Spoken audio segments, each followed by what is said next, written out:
A big concept that a lot of people overlook when it comes to the core is strength versus stability.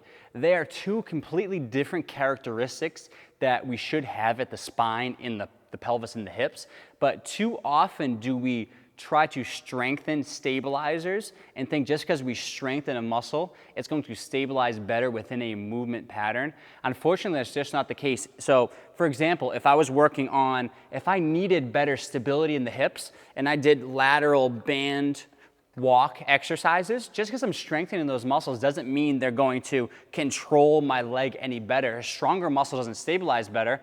A more stable muscle stabilizes better, okay? So when it comes to the core, strength and stability are important. I can sit on my back and I can work on strengthening my abdominals, or I can go into a front plank.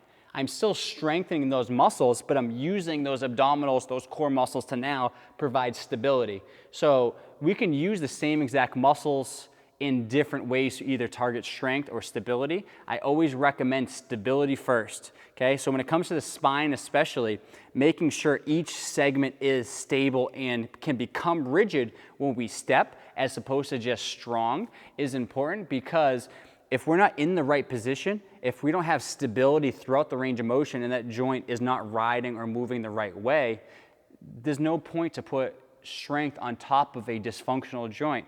Okay, so stability first, strength second, and right now I'm going to run you through a couple different examples of strength versus stability. Okay, so to look a little deeper at strength versus stability, which is one of my favorite concepts out there because people just confuse them so often, and I understand why it is a challenging concept to learn, but let's talk a little more about the abdominals, because it's most commonly what we think when we think of core exercises is targeting the abdominals. So if we were working on strength, just know that strengthening is moving, creating movement at the joint and moving us through the range of motion. Stability, there's actually no movement at the joint, but we're using those muscles to still fire, to still contract, but to prevent movement at a joint. So a couple different ways we can look at this. I'll show you two different exercises in the same exact muscle on both of those. First one, abdominals, strengthening, straight leg sit up.